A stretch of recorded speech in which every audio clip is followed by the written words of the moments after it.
Halo semuanya, perkenalkan nama aku Marvel Marta Wijaya. Aku biasa dipanggil Marvel. Tapi kalian boleh panggil aku Ko Marvel, Kak Marvel, Marvel. Jadi hari ini kita santai aja. Aku anggap kalian tuh teman-teman aku. Karena kita hari ini tuh bukan belajar mengajar, hari ini kita bakal diskusi. Nah, diskusi tentang apa tuh? Hari ini kita bakal diskusi tentang optimizing business strategy with predictive analysis. Nah, pertama-tama, kalian tahu gak sih kayak apa tuh predictive analysis? Mungkin kedengarannya tuh kayak istilah yang kayak kompleks banget lah ya, tapi itu ternyata tuh aslinya tuh simple banget. Jadi gini, aku bakal jelasin nih sesimpel mungkin. Oke, jadi predictive analysis tuh kayak kita menggunakan data-data yang udah kita miliki nih buat memberitahu lah, anggap aja memberitahu masa depannya kayak gimana tuh. Nah, mungkin dari kalian tuh ada yang kepikiran kayak konsepnya fortune teller. Kayak biasa tuh di film-film, misal kayak film-film yang biasanya tuh ada kayak orang habis itu mereka tuh biasa punya bola kristal gitu. Habis itu di bola kristal itu mereka bisa ramal masa depan kita, kayak kau bakal sial atau beruntung atau gimana tuh. Nah, konsepnya tuh mirip sama itu. Bedanya kita pakai data-data yang udah kita miliki. Jadi tuh pakai fakta, bukan pakai asumsi atau juga insting dari diri kita. Nah, pertama-tama kayak untuk melakukan predictive analysis itu step-stepnya apa aja sih kak?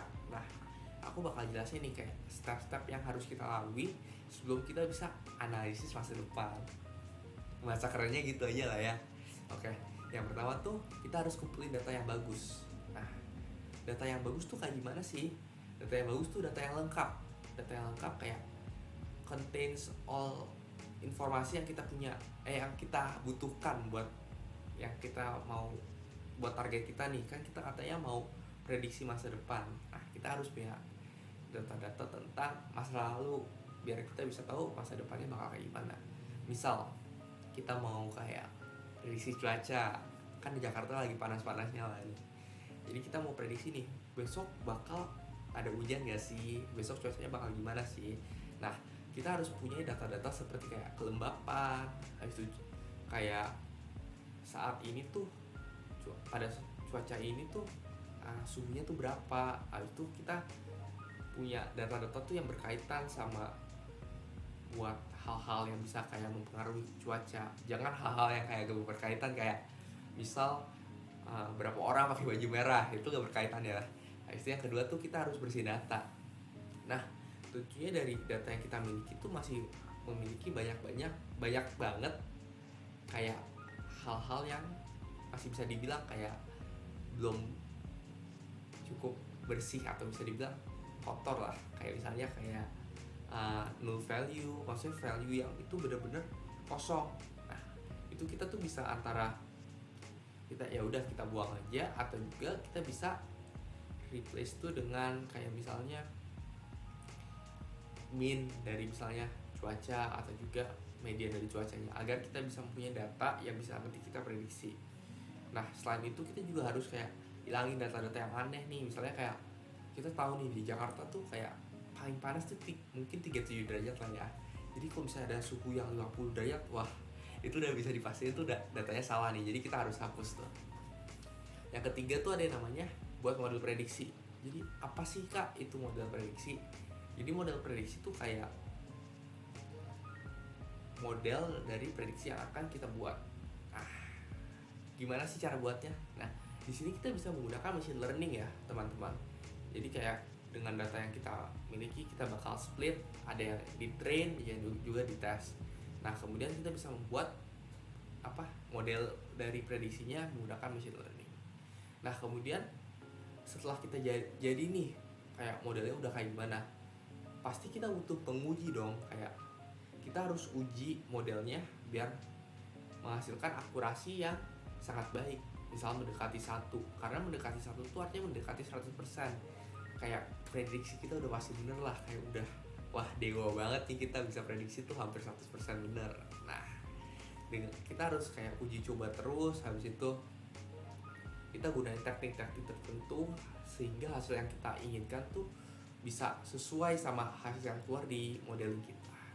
Kemudian setelah kita belajar kayak tahap-tahapan untuk predictive analysis, kita harus buat nih kayak kita harus tahu dan juga kayak bisa paham kayak sepenting apa sih atau kegunaan dari predictive analysis itu apa ke bisnis kita.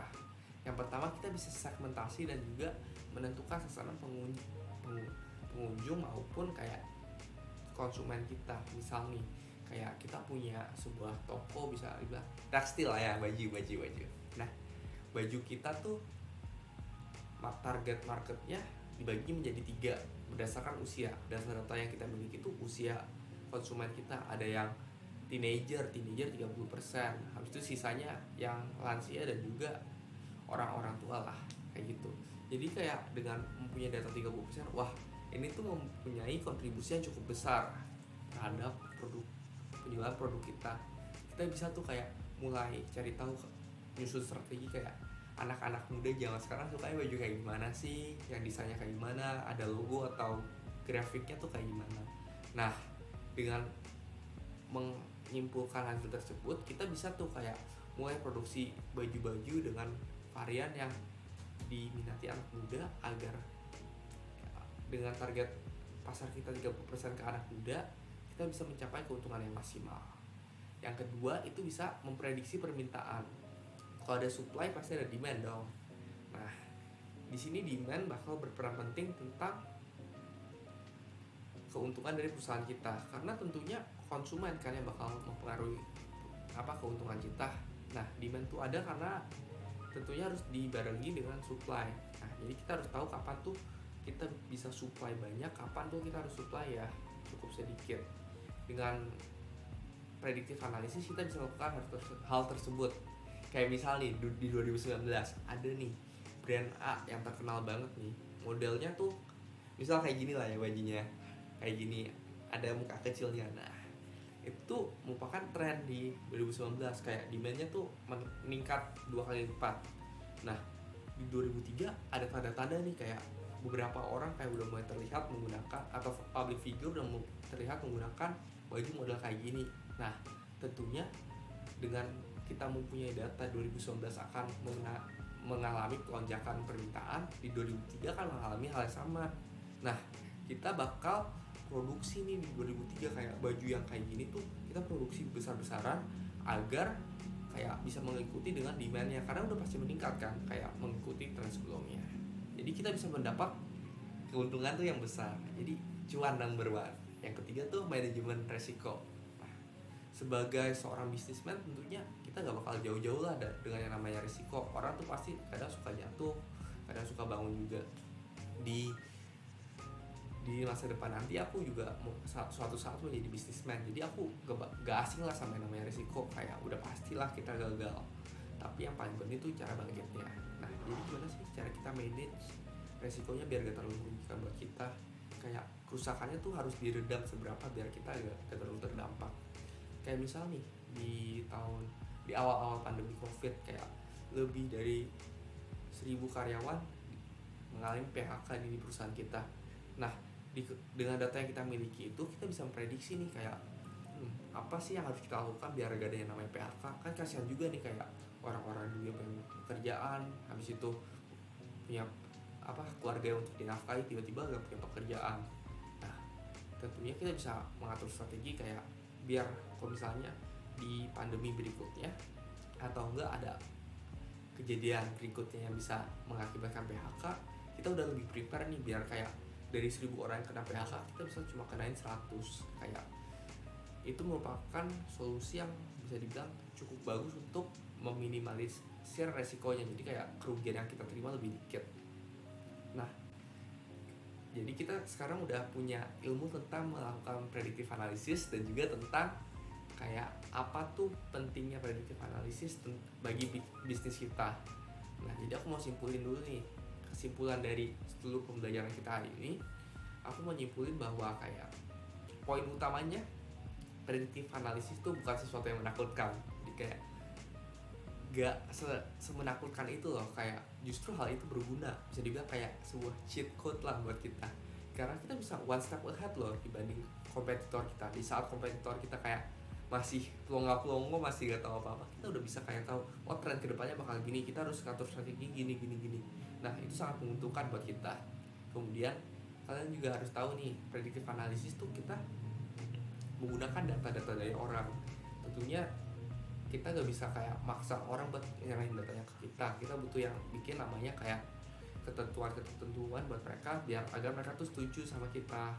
Kita gak bisa semena-mena kayak ngambil data mereka, karena itu gak etis. Jadi kayak ada kode etiknya lah dalam menggunakan data dari customer itu. Oke, nah sesuai janji aku di awal, kata aku hari ini bakal diskusikan, bukan aku yang ngajarin kalian. Nah jadi kalau kalian punya pertanyaan atau tanggapan mengenai topik ini, kalian bisa nih sampaikan ke aku atau tanyakan ke aku. Jadi kita bakal bisa diskusi bareng, aku belajar, kalian juga belajar. Nah ada pertanyaan? Kalau misalnya gak ada, kita cukupkan sampai di sini aja ya. Sampai jumpa di pertemuan selanjutnya. Bye.